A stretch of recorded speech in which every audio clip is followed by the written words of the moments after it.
All right, everyone. 12:50, right on the dot here. Just want to let you know that I am recording at this point. So the recording has started. One thing that I think most of you already know, your problem set number 1 is due today. So if you haven't turned that in, you can turn it in as you leave today. But a lot of you have already turned it in up here at the front desk. Also, I just passed out problem set number 2, part 1. So if you actually need one, you can come on up and grab that. We will be doing the first question today in class. Thank you very much. All right. So, as always, what I want to do is start off with one top hat question today. We got a lot to cover, so we're going to just start with this one top hat question. It's going to help us review what we talked about last time. I don't want to give the answer away. Here it is. When a solution containing solutes is separated from pure water by a semi-permeable membrane, the pressure that must be applied to the solution to prevent the net flow of water is equal to which one of these? A, osmosis, B, diffusion, C, osmotic pressure, or D, electrochemical equilibrium.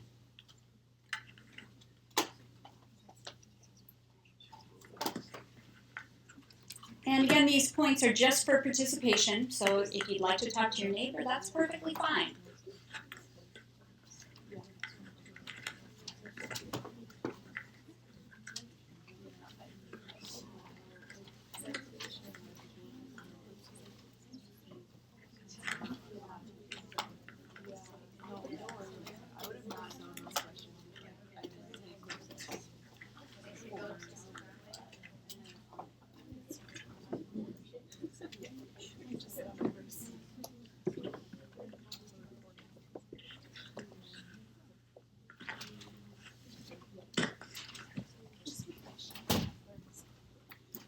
All right, we already have, 95 students, so I'll give you about 5 more seconds. Anyone in this room need a little more time? Okay, sure. I'll give you about 5-10 more seconds, no worries.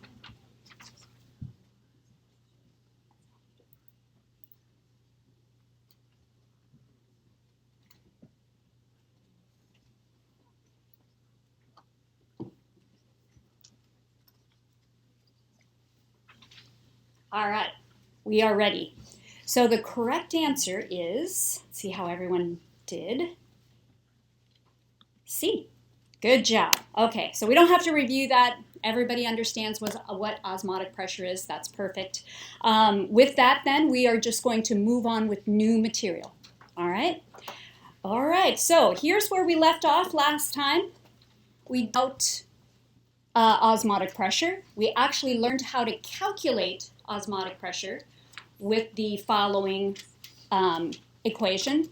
Pi is a variable that actually can be used to describe osmotic pressure, is equal to the pressure inside minus outside, and that's equal to the ideal gas constant times temperature times the concentration difference inside and out. Okay? So now what I want to do is I'm going to come back to this, and we're actually going to be talking about osmolarity and tonicity. Okay, so this is kind of where we left off. There are a few animations that I encourage you to watch on your Canvas website. It just reinforces what we talked about in regards to osmotic pressure. And here's where I want to pick up. I want you to know the difference between osmotic concentration, or osmolarity, and tonicity. Now, a lot of people actually make the mistake of using these two terms synonymously, all right? And I don't want you to do that. I want you to really understand the difference between the two. So when you say hyperosmotic or hypertonic solutions, I want you to really understand what is the difference between the two. Okay, so osmotic concentration, again, is the total solute concentration of a solution. We've already talked about that. You can refer to different solutions, maybe 2 solutions in 2 different beakers, right? And you can say one is more hyperosmotic than the other, right? Meaning that it has a higher osmotic concentration. If it's more hyperosmotic, okay? But tonicity is different.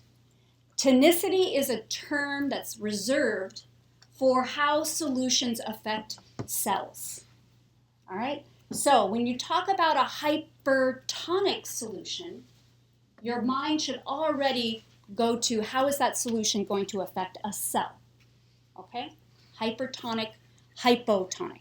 So tonicity is the effect of a solution on cell volume. Okay, so there's a real distinction between the two terms, and I want to make sure that everyone is aware of that. Okay, so let's focus on tonicity for a minute. All right, so I do want you to know the difference between hypertonic and hypotonic. A lot of you have already had these terms before, but I can't assume that, so I'm going to go through it fairly systematically. Let's just go with the middle panel for now. If the inside of the cell has a concentration of 300 milliosmoles, and we drop it into a solution of 300 milliosmoles, there's going to be no change in cell volume. These are called isotonic solutions. Okay? But if we drop this cell that has 300 milliosmoles inside the cell, and we drop it into a very hypertonic solution, meaning the outside, the extracellular fluid, has a much higher osmotic concentration, then what's going to happen, let's actually take a look at this on the document camera. Oops. All right, so we have solutes inside, and there's way more solutes on the outside. The outside has a much higher concentration. Just imagine, I keep dotting this up, right? So this has a much higher concentration outside than inside. Which one has the higher water molecule concentration, inside or outside? The inside of the cell, you have to look at the space in between the dots. The inside of the cell has a higher water molecule concentration. Water is always going to tend, just like diffusion, it's always the net diffusion of water is going to proceed from high concentration to low concentration. So water is going to tend to leave the cell, and the cell is going to shrink. Okay? It's going to shrink. That's not the best illustration. It's not real clear, but when we go the opposite way, it'll be a lot easier to see. And let's take a look at our slide here too. So that's what happens. You drop this cell into a hypertonic solution and the cell shrinks because water is going to tend to diffuse, the net diffusion, from high concentration inside the cell to outside the cell. Now, let's do the opposite, right? The opposite, this might be a little easier.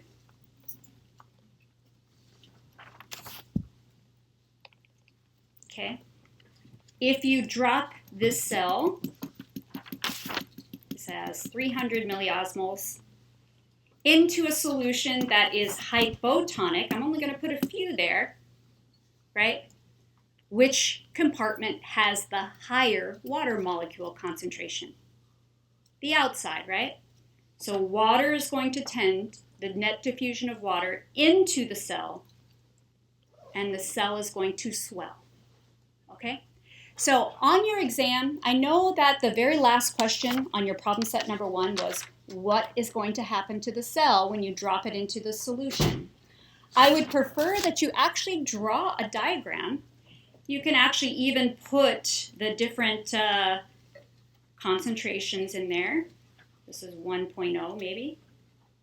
Outside is 0.1. Okay, and then draw these dots so that you can actually visualize which one has the higher water molecule concentration, and then you can draw the arrow and answer that question a little bit more easily. The reason why I say that is because if you mess up on the exam, but you actually drew the picture correctly, maybe you were in a hurry and you just circled the wrong answer, I can give you extra partial credit for that particular question. All right, so draw as much or detail as much as you can in the margins. When you're actually doing the exam online, exam 1, I will give you a scrap piece of paper that you will actually turn in, okay? Any questions about this so far? Knowing the difference between hyperosmotic and hypertonic solutions are actually important. And I just want to mention this as well. Tonicity, again, refers to these, how these solutions affect cell volume. But I also want to make sure that you realize it's not just about the water molecules moving in and out of cells. There's other compartments to consider. So zooming out even more, when you look at freshwater animals, these epithelial cells, right, they're basically the barrier. Now we're not talking about outside and inside cells. We're actually talking about whole monolayers that are basically the barriers between the outside world and the inside of these animals' bodies, okay? And we can still consider osmosis, right? So water's always going to tend to flow from high concentration to low concentration. And with freshwater fish, they're constantly taking up water just from the environment that they live in. So I just want to make sure that you have these different perspectives as well. It's kind of important to think of osmosis from a cellular level, but then zoom out and see it, that there's compartments in the whole body as well that we have to consider. All right, so moving on, that concludes osmosis. Here now, she's actually working on it right now, so thank you very much. And what we're going to do now is we're actually going to move on to the diffusion of charged particles. So I know a lot of you were probably thinking, you know, this first week it was, you know, pretty straightforward, pretty, you know, I can handle this. This diffusion of charged particles is a little bit tougher, but I'm going to walk you through it very systematically, and please, I will stay after class if you have any questions. So if you have questions, write them down. Make sure you ask either after class or come to my office during office hours. Meghna is here too to help out as well. All right. The reason why I say that is I do go to Pilates 4 times a week. There's a point to this. I do. Okay, so it's always they have us in a squat for what seems like 5 minutes, and then they say something like, okay, now we're going to add on. And then they have you close your eyes or stand on your tiptoes while you're trying to squat, and it's impossible. And so that's how I feel. Like I said, it's kind of, our class is like kind of going to the gym, right? Today I'm going to add on. And then we're going to add on again, okay? So bear with me. It's going to be good. You're going to like Pilates. It's always, you feel better when you leave and you've accomplished something. So it's all good. All right, so here's where we're going to start off. Like I said, I'm going to start slowly. You don't have to have a few principles in physics, but I'll go through it slowly so that you can understand it. All right, so here is our roadmap. We've already gone through the diffusion of uncharged solutes from different perspectives and osmosis. Today we're going to start with diffusion of charged solutes and then start the concept of electrochemical equilibrium. Again, as always, I try to provide your learning objectives, so when you get home, you can take a look at this. I don't really read through it now because you won't understand it. It's not until I get through the material and you get home and you're like, oh yeah, now I know what you're talking about. So read these through after you get home, and here's where we're going to start, okay? So now we actually have to bring in, we're going to add on. We're going to bring in the electrical force. So just for a review, you already understand the concentration gradient being a chemical or statistical force, right? You feel pretty good about that, I think. All right? Now we have to add on this electrical force, which complicates things a little bit, but I'm going to walk you through. So what is this electrical force? So when we think about ions like sodium, chloride, potassium, calcium, these are particles that actually have a charge associated with them, all right? Now think about this. Each one of these particles that have a charge associated with them creates an electrical field that surrounds that ion. And that electrical field can do work on itself, right? It can influence its own movement, and it can influence the movement of other ions surrounding it. All right? So it can do work on itself or work on molecules, particles around it. Okay? I am using work right now and force synonymously, but just so you know, work is equal to force times distance. Okay? I want to make sure that you have that formal definition. Work is equal to force times distance. Now, the way I want you to think about these electrical fields, this electrical force, is that like charges are going to repel and unlike charges are going to attract, just like a magnet. Okay? So that's where we're going to start. I want you to think about these forces. Like charges are going to repel and unlike charges are going to attract. Now, as we increase, we're at this bottom panel right here on the left-hand side. As we increase the quantity of charge, we actually increase the force. All right? Also, as we decrease the distance between the two charges, we increase the force. Okay? So, has anyone taken physics before? Okay, do you remember the law associated with these observations I just talked about? Anybody remember that? It's probably been a while. This is actually Coulomb's law. Okay, so let's go back. I'm just going to write Coulomb's law. It'll help you kind of think about this. Force, and this isn't flux, so I better put force at the top. Force is equal to a constant times charge 1, oops, that's a 1, times charge 2, over distance squared. All right, so let's take a look at this again. As you increase the quantity of charge, you can see there's going to be a direct relationship. You're going to increase force. Okay? If you decrease the distance, especially because of the squared value, then you're really going to increase the force. All right? So this is just an equation to just, it helps to think about the description I gave on how to think about charge, distance, and force. Okay? Stop me at any time. I'm happy to kind of go through this with you. Answer any questions that you may have. All right. So now let's apply this to membranes, to cells. I hope you all feel pretty comfortable with this chemical gradient right here. Remember, this is just the concentration gradient. This is just a statistical force. And we have different molecules. Sodium, there's a high concentration of sodium. You can think about it kind of like these blue dots here. Sodium is high on the outside and low on the inside. Whereas potassium has a high concentration inside the cell. Think about it like these red dots.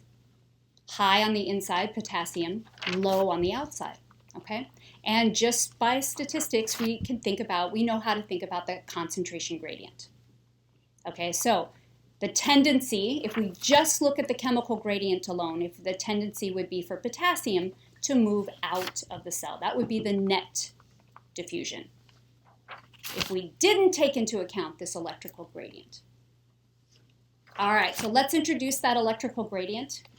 I want to go through it fairly slowly so that you can really understand it. If there are any ions moving across the membrane, then that's going to set up this membrane potential difference across the plasma membrane. If there's no ions moving across the membrane, then the membrane voltage is going to be 0. All right, but if there are ions moving across the membrane, that's going to set up this membrane potential difference. all right? And at rest, most of the time, this inner leaflet right here, it's right here along the plasma membrane. This inner leaflet is going to be negative compared to the bath, the extracellular fluid outside, which we set at 0.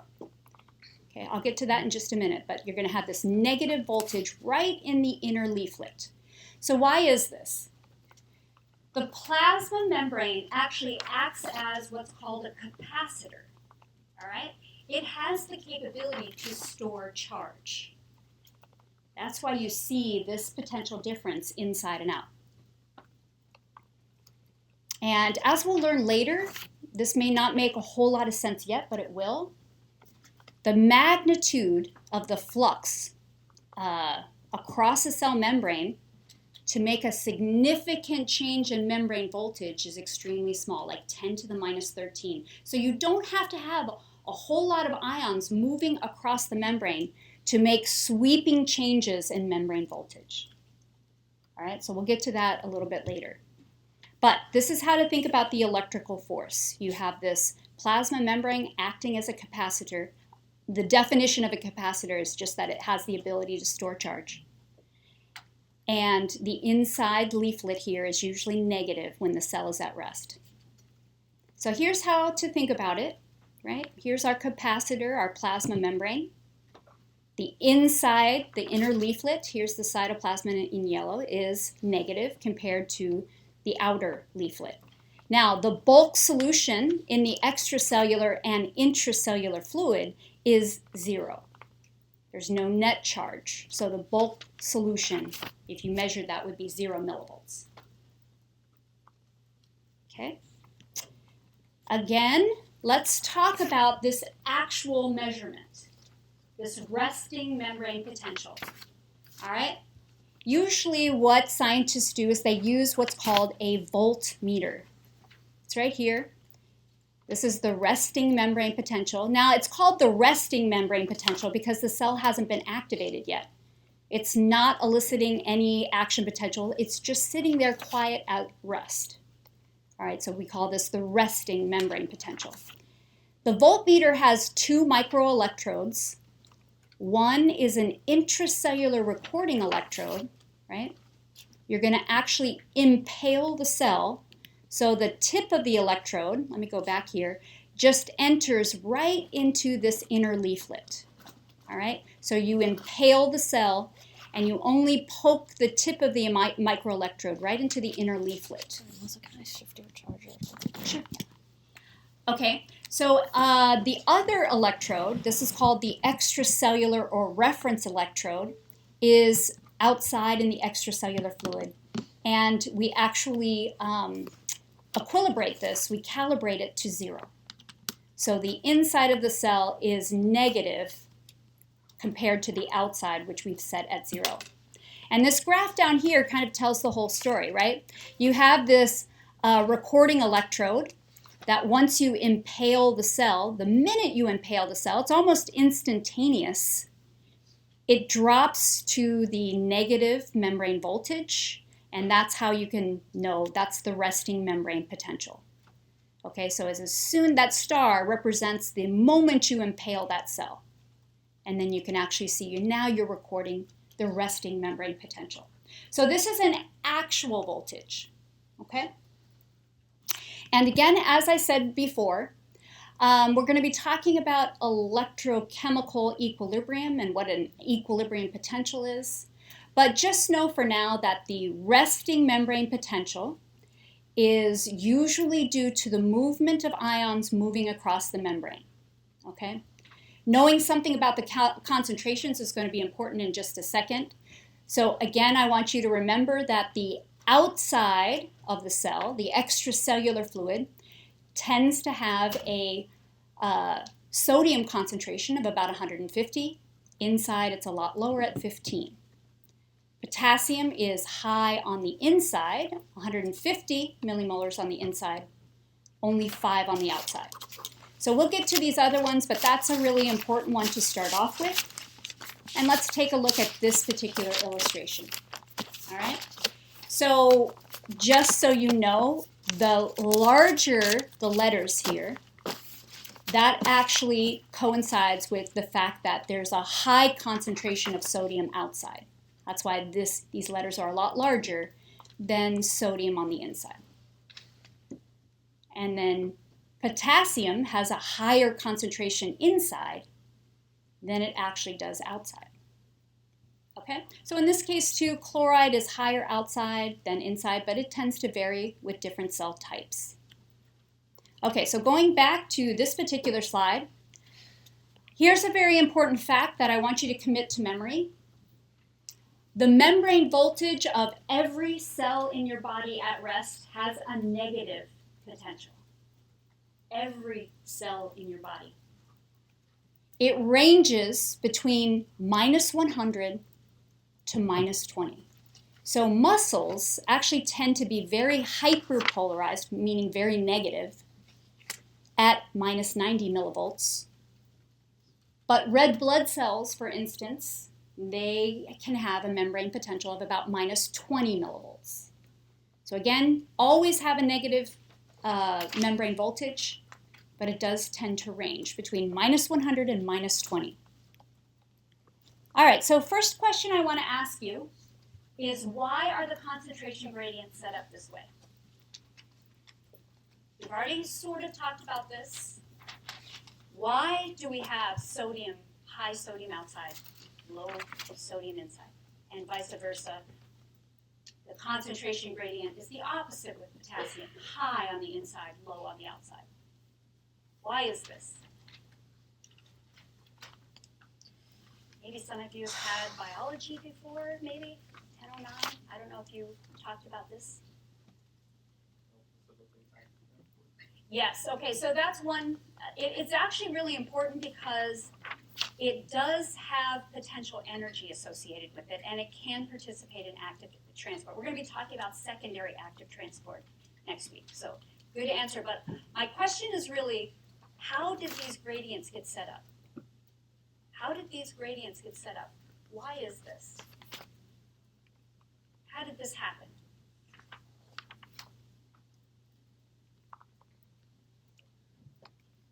I think I heard it. Sodium, potassium, ATPase. Anybody heard of the pump? Yes, okay, I see some heads going up and down, but I can't assume everybody knows this. So there is a transporter. Let me just go to this document camera here. The cell actually has a transporter. It's called the sodium potassium ATPase. It is a primary active transporter that uses ATP, and for every turn of the pump, it removes 3 sodium out of the cell, and it brings in 2 potassium. I call this the engine of the cell. This is very important. Without this pump, if you block this pump, the cell dies. The cell is dead. Okay, we'll talk more about this next week, actually. But this is called the sodium potassium ATPase, and it is what's establishing the gradients. All right, everyone. Now these are more brain teasers. Now I want to introduce the idea of the equilibrium potential. Okay, I'm going to introduce that to you, the equilibrium potential. And what is the electrochemical equilibrium? Take a look at this picture. What would the membrane voltage have to be? Okay, so take a look at this. When you look at this picture, I'm talking about this voltage right here, where my arrow is, right in the inner leaflet. What would the membrane voltage have to be in order to prevent sodium from moving down its concentration gradient into the cell? Remember, that's its chemical force, right? It's going to have this tendency to move into the cell if we're just talking about the chemical force or the concentration gradient. So what would this electrical force have to be, just to estimate, in order to prevent sodium from moving down its concentration gradient? Turn to your neighbor. You can discuss this. What would it have to be?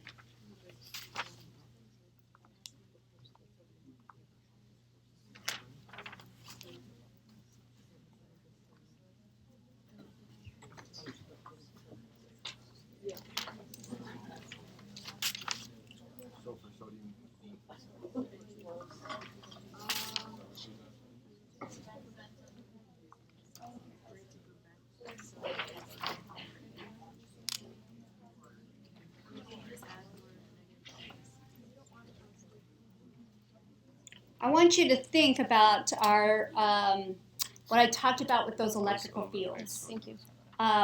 Like charges are going to repel, unlike charges are going to attract. So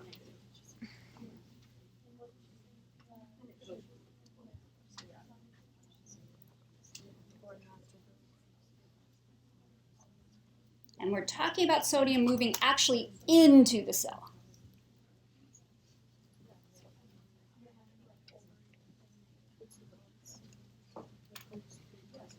Anybody want to take a guess?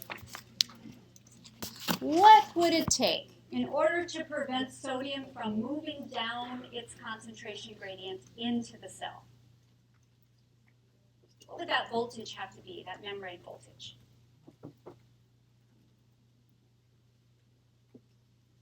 Anyone want to take a stab at it? Is it going to need to be really positive or really negative? Would it have to be really positive? You're absolutely right. Where did that come from? Where did Table that come 10. From? Table 10. Thank you very much, Table 10. That's absolutely right. So think about this. If the inside of the cell was really positive, then sodium trying to move into the cell would be repelled, and it wouldn't be able to enter. Okay, so the inside of the cell would have to be fairly positive. Now, there is an exact voltage that would be required to prevent the net movement of sodium, and I'm going to add on. And that exact voltage is where there would be no net movement because the chemical force is exactly equal to the electrical force. That's what we call the equilibrium potential. All right, so we're gonna work on this. This is just an introduction. Let me take you to the document camera. Now, I actually made this graph right before you came in. On the y-axis here is membrane voltage, right? Membrane potential. And by the way, membrane voltage I can use synonymously with membrane potential. And if I add the word resting membrane potential, that just means that's the membrane potential when the cell is at rest. All right, so per our discussion, we've already have some physical intuition that the equilibrium potential for sodium is fairly positive, right? Here's 0. This is a positive direction. This is a negative direction. Okay? Now, let's take a look at this again. What would the membrane voltage have to be in order to prevent potassium from moving down its concentration gradient? What would the membrane potential have to be in order to prevent the net movement of potassium down its concentration gradient? Would it have to be negative or would it have to be positive?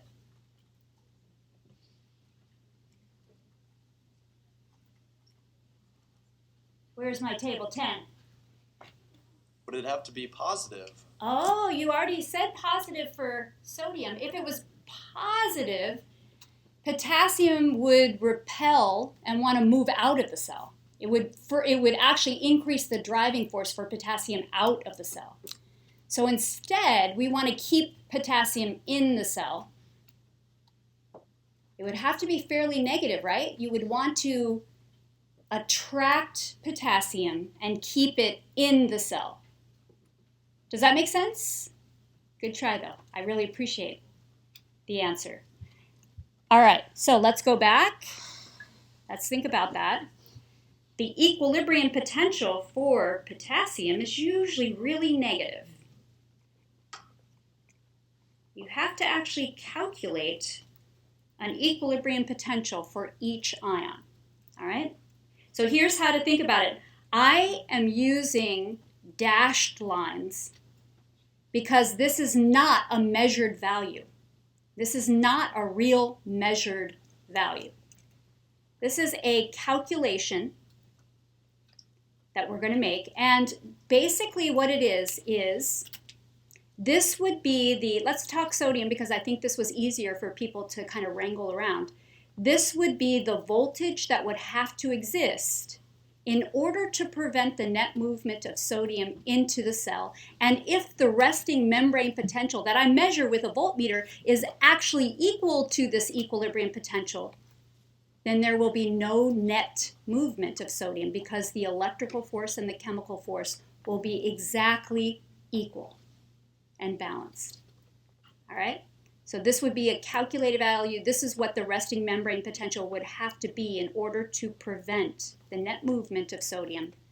And that's exactly where the electrical force and the chemical force are exactly equal and balanced. Now, I know this is a difficult concept.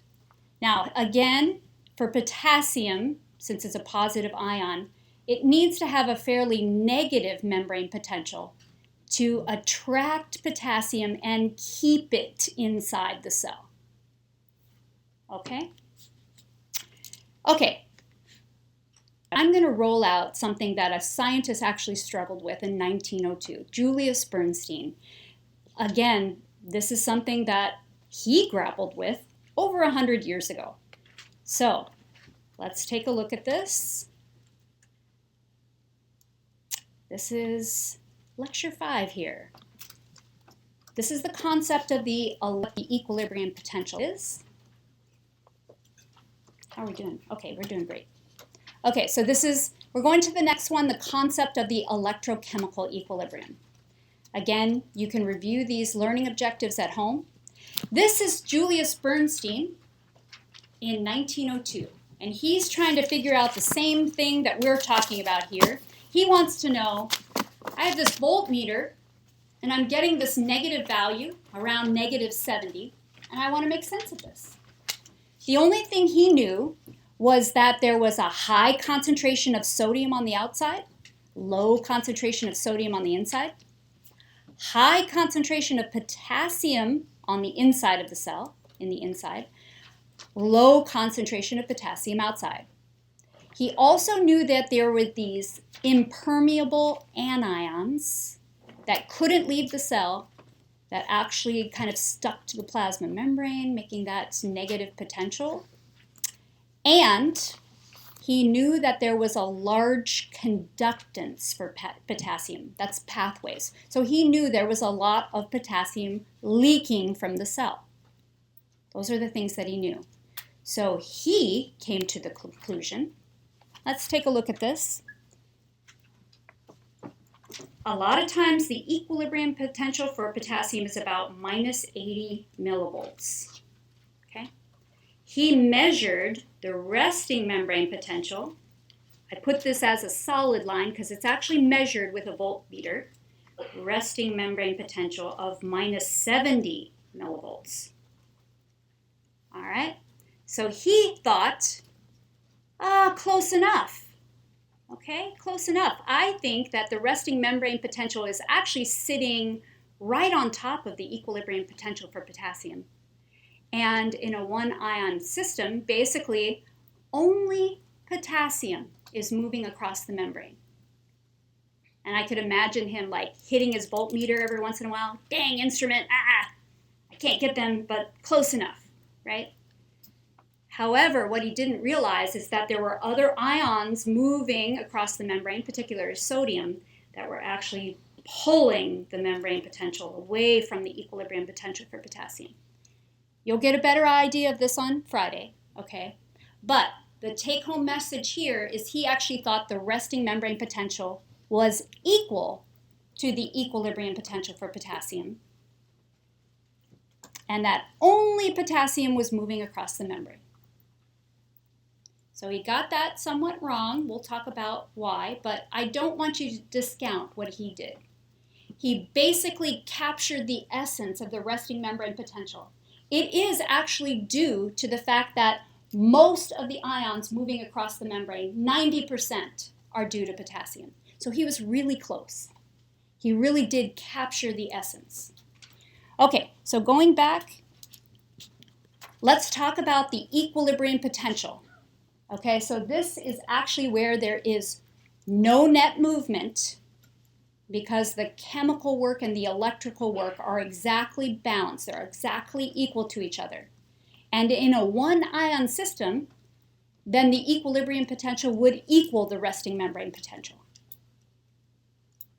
Okay, so it's like a teeter-totter. Think about it, one end is the chemical force or the chemical work, the other end is the electrical work, and they're exactly balanced, equal to each other, but opposite in direction.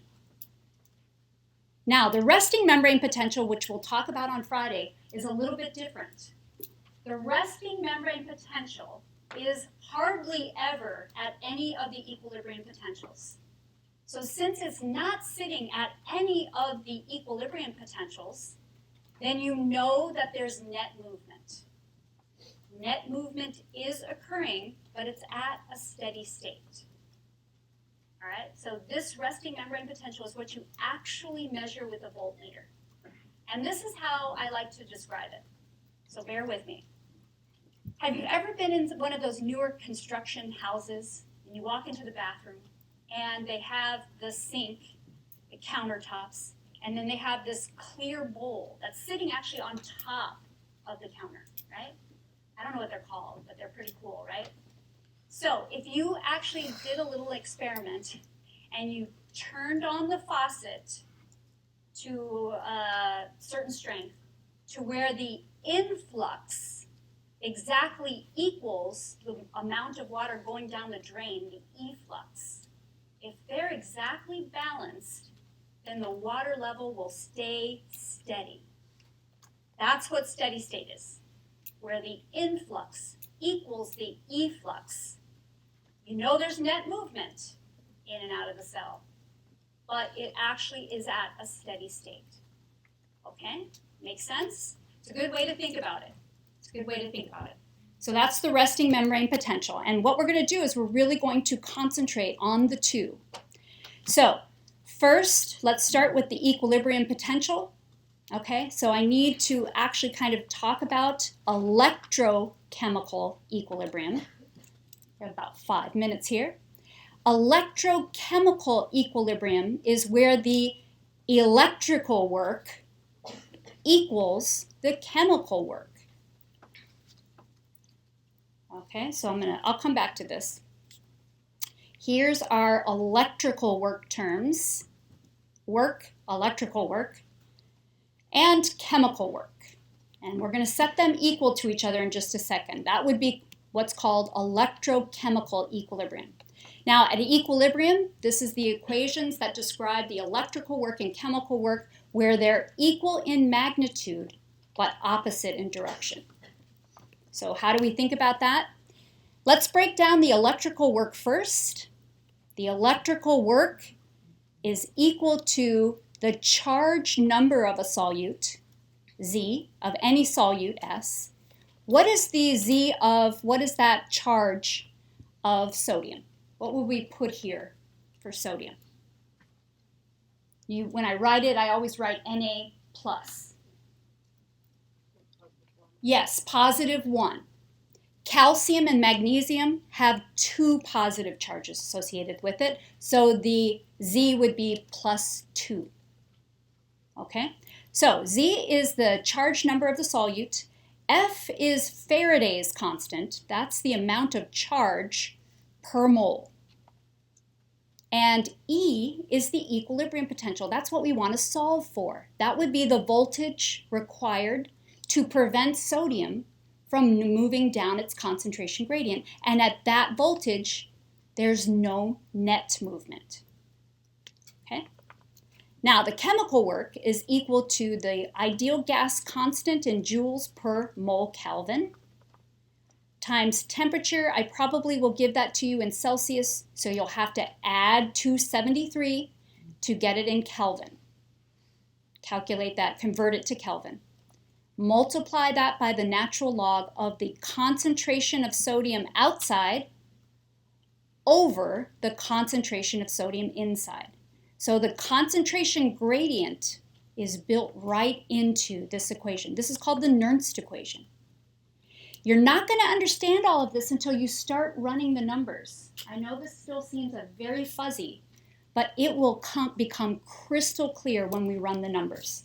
So now, if we actually set the electrical work equal to the chemical work, electrochemical equilibrium, we can write it this way. Here's the electrical work, here's the chemical work, and now we just rearrange it to get the Nernst equation.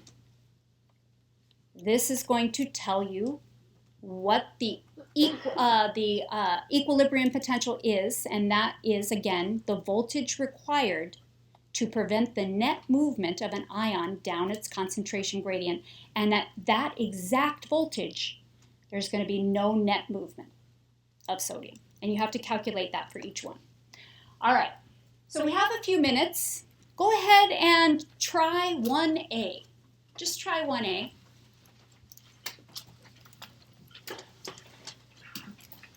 And we're going to pick this up on Friday. We're going to finish this up. Yeah. Oh, yeah, absolutely. Magna, do we have some extra ones of I don't those? think so. Oh, yeah. No. Oh, not the no. problem. I think that there are some. Are there any extras on the? Oh, perfect. There you go. Yep. Did you need an extra one too? Yeah. Perfect. Yep. There you go. Yeah.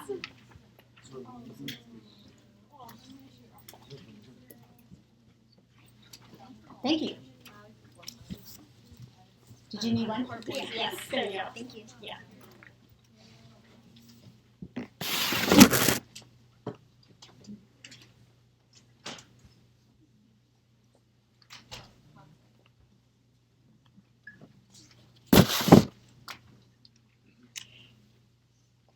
Okay, I know I don't mean to spoil your fun, but I know we only have 3 minutes left too. And I actually want to get through the units really quick.